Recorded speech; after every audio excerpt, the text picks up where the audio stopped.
Tantor Audio, a division of recorded books, presents The Global in the Local, A Century of War, Commerce, and Technology in China by Xin Zhang, narrated by David Lee Huynh.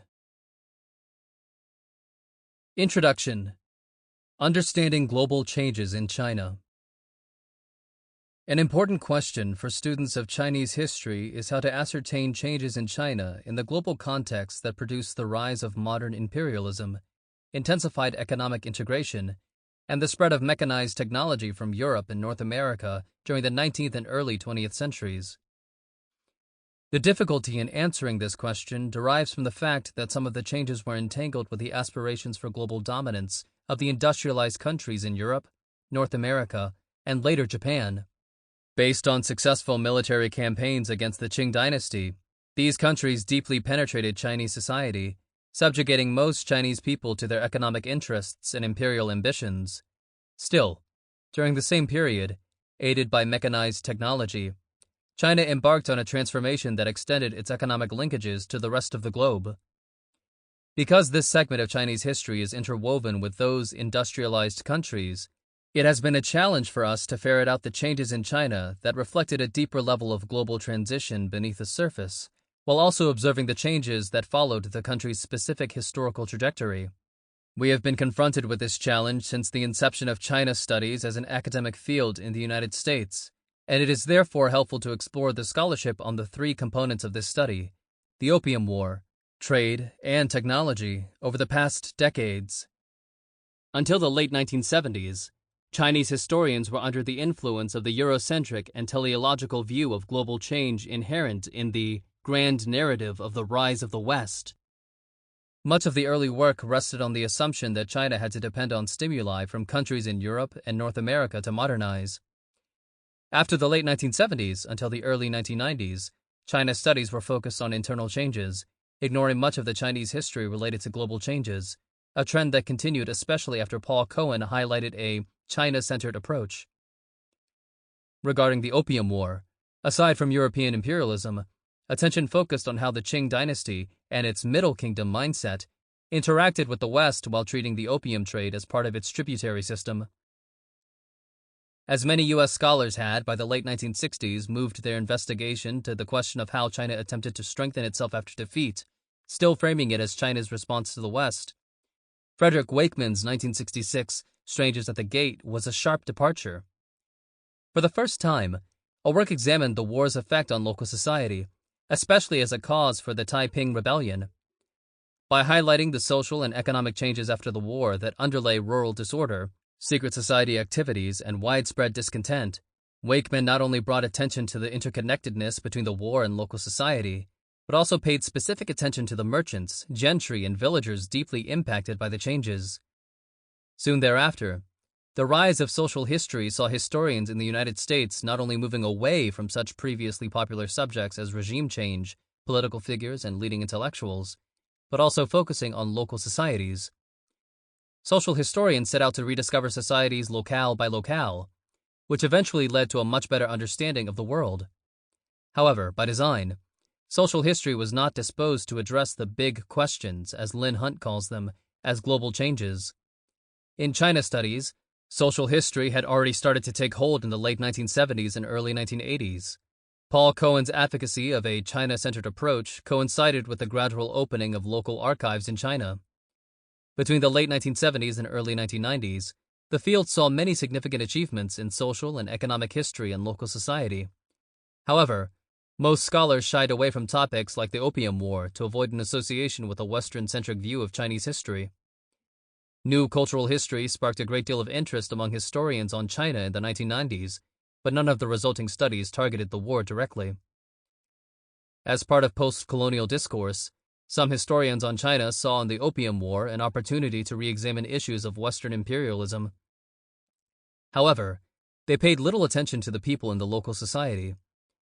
There has been renewed interest in the Opium War after James Hevier's work, and there is a clear trend toward using personal records such as memoirs, personal correspondence, and private journals to tell the story. Aided by these new sources, scholars have addressed the significant role of various individuals in the war. Several studies present a Chinese perspective in which individual character and morals mattered as much as the diplomatic missteps and military weakness of the Qing dynasty. Others relate the war to the cultural context in which the British interacted with China, from gift exchange to etiquette practices. Despite their contributions, these studies concentrated exclusively on Qing officials or individuals like European travelers and missionaries. Recently, more and more historians have begun to study the experiences of ordinary people in other wars. A study of people's experiences in the Opium War will thus enable us to better grasp the meaning of the war as a tool of modern imperialism. While the influence of social history resulted in a loss of scholarly interest in the Opium War, work on the Chinese commercial system benefited from it. Nevertheless, the focus was not on the transformation of the system or people's experiences as China was confronting immense pressure from global changes. It was the structure of China's commercial system that received the most consideration from researchers like G. William Skinner, who argued that, due to insurmountable geographical barriers, most trade activities were conducted macro-regionally, with each macro-region rather than between them. Skinner insists there was only a limited amount of trans-regional trade activity between macro-regions before the end of the 19th century, albeit a great deal existed along the Yangtze River. A national level of market integration only surfaced when modern technology was available, after the Treaty of Shimonoseki in 1895. Its immense popularity notwithstanding, Skinner's model received criticism for the lack of attention to human agency. One of the critics was William Rowe, who argued for the power of the social network that allowed trade groups to link with one another across macro-regions, an argument buttressed not only by American scholars, but also by leading researchers in China. Some have shown that what Skinner considered a discrete macro-region was part of a much larger trade zone stretching to South Asia. Others have pointed out the existence of cross-regional trade activities. Recently, a growing number of historians have begun to realize that localities in China were not bounded territories. There were already significant translocal activities during the period. But these studies are not targeting questions regarding the transformation of the commercial system during intense global changes in the late 19th and early 20th centuries. As some Chinese historians debated the structure of China's commercial system, a group of scholars attempted to answer questions related to China's commercial transition from the perspective of Western penetration of China through a focus on the treaty ports. Most concluded that the Western infiltration of the ports had little impact on the native Chinese economy, especially in rural, interior China. Later, Thomas Roski supported that conclusion. After Roski, more research was devoted to treaty ports, but the new studies did not address China's commercial transformation amid global changes.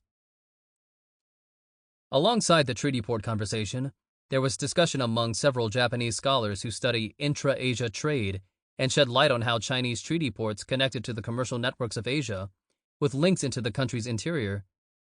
Kaoru Sugihara considers the growth of intra-Asian trade the result of Asian producers and merchants who responded to trade opportunities, not the consequence of Western penetration, especially after the Dutch and English East India companies, as well as the Qing rulers, relaxed restrictions on trade. Takeshi Hamashita showed that the intrusion of the Euro-American economy did not alter the regional trade system. Rather, it lost itself within the system.